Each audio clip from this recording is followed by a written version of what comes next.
Bendiciones, amadas familias en todas las naciones. Bendiciones a todos ustedes quienes nos acompañan desde diferentes ciudades, regiones y naciones del mundo. Les saluda la pastora Fanny Narváez García, Ministerio Internacional Jehová Nissi, dándoles una cordial bienvenida a este tiempo de reflexión, de enseñanza y de administración de la palabra de Dios. Hoy abordaremos un tema profundo, necesario y desafiante para la iglesia y para la sociedad. Título: El clamor de los justos en medio de una generación injusta. Texto base, libro de Isaías, capítulo 10, versos 1 y 2. Ay de los que dictan leyes injustas y prescriben tiranía para apartar del juicio a los pobres y para quitar el derecho a los afligidos de mi pueblo, dice el Señor. Vivimos en una generación donde la injusticia se ha normalizado. La vemos en los gobiernos, en las empresas, en las calles, en los hogares y tristemente también dentro de algunos espacios de la iglesia. Hay personas que levantan las manos para adorar a Dios el domingo, pero el lunes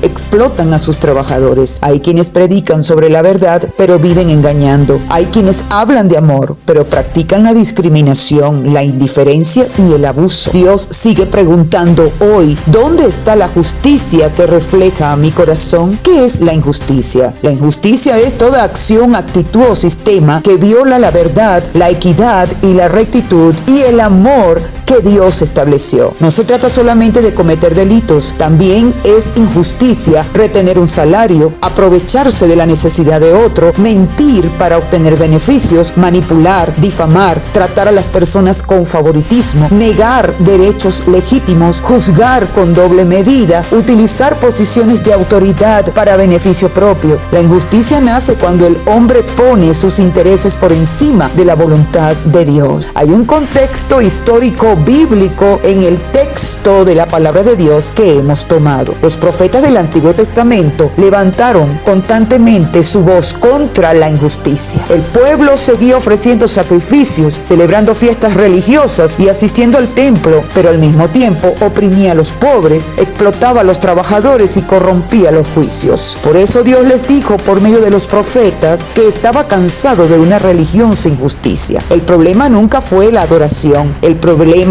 era una adoración desconectada del carácter de Dios, porque el Dios que recibe nuestras alabanzas es el mismo Dios que observa cómo tratamos a las personas. Veamos a Jesús frente a las injusticias. Muchos imaginan a Jesús únicamente como alguien suave y silencioso. Sin embargo, Cristo confrontó con firmeza toda forma de injusticia, defendió a los rechazados, levantó a los olvidados, denunció la hipocresía religiosa, expulsó a los comerciantes que habían convertido el templo en un negocio, protegió a la mujer acusada injustamente, se acercó a los marginados de la sociedad. Jesús nunca fue indiferente ante el sufrimiento causado por la injusticia, y lo más impactante es que él mismo fue víctima de una de las mayores injusticias de la historia. Fue traicionado, acusado falsamente, condenado siendo inocente y llevado a la cruz. Sin embargo, desde la cruz dijo: Padre, perdónalos porque no saben lo que hacen. La injusticia de los hombres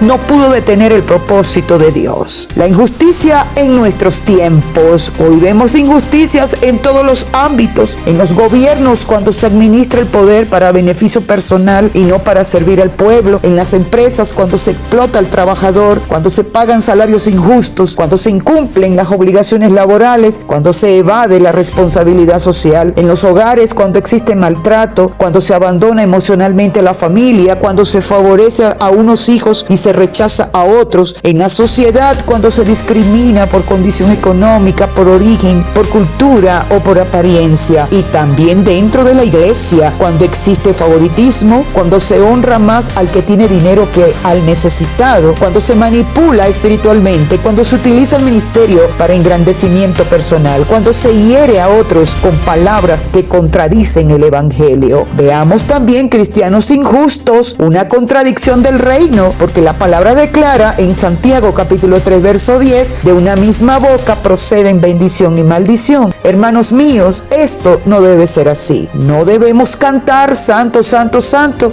y después destruir a nuestro prójimo con nuestras palabras. No debemos hablar de integridad y vivir en fraude. No debemos predicar amor mientras sembramos división. No debemos hablar de justicia divina mientras practicamos toleramos injusticia humana. La verdadera fe se evidencia en la manera en que tratamos a las personas. El Espíritu Santo está llamando a la iglesia a una restauración de la justicia. Dios está levantando hombres y mujeres que no venderán sus principios, personas que caminarán en integridad cuando nadie los observe, empresarios que honrarán a Dios pagando justamente, líderes que sirvan con transparencia, padres que actúen con rectitud, creyentes que sean luz en medio de la corrupción. El Señor está buscando una iglesia que no solamente cante acerca de la justicia, sino que la practique, porque la justicia no es un discurso, la justicia es un estilo de vida. Así que examinemos nuestro corazón. Antes de señalar las injusticias de otros, preguntémonos: ¿soy justo en mis palabras? ¿Soy justo en mis negocios? ¿Soy justo con mi familia? ¿Soy justo con quienes trabajan conmigo? ¿Soy justo cuando nadie me ve? La santidad no se mide solamente por cuánto oramos, también se mide por cuánto reflejamos el carácter de Cristo. Quizás has sido traicionada, traicionado, difamada, difamado. Quizás te han quitado algo que te pertenecía. Quizás has sido víctima de abuso, de rechazo, de explotación. Escucha esta verdad: Dios ve lo que los hombres no ven. Ninguna lágrima ha sido ignorada, ninguna herida ha pasado desapercibida, ninguna injusticia quedará fuera de su juicio. El Señor sigue siendo el defensor de los oprimidos, el refugio de quienes esperan en Él. La injusticia podrá parecer fuerte por un tiempo, pero la justicia de Dios prevalecerá para siempre. La iglesia de Cristo está llamada a ser sal y luz en medio de una generación marcada por la corrupción y la injusticia. Que nuestras palabras, nuestras empresas, nuestros ministerios, nuestros hogares, nuestras decisiones reflejen el reino de Dios, porque una nación cambia cuando la justicia vuelve a habitar en el corazón de su pueblo. Bienaventurados los que tienen hambre y sed de justicia, porque ellos serán saciados. Palabra de Dios en el Evangelio de Mateo capítulo 5 verso 6. Que Dios levante en todas las naciones una generación de creyentes íntegros, transparentes, compasivos y justos, que reflejen el carácter de Cristo en cada área de su vida. Amén.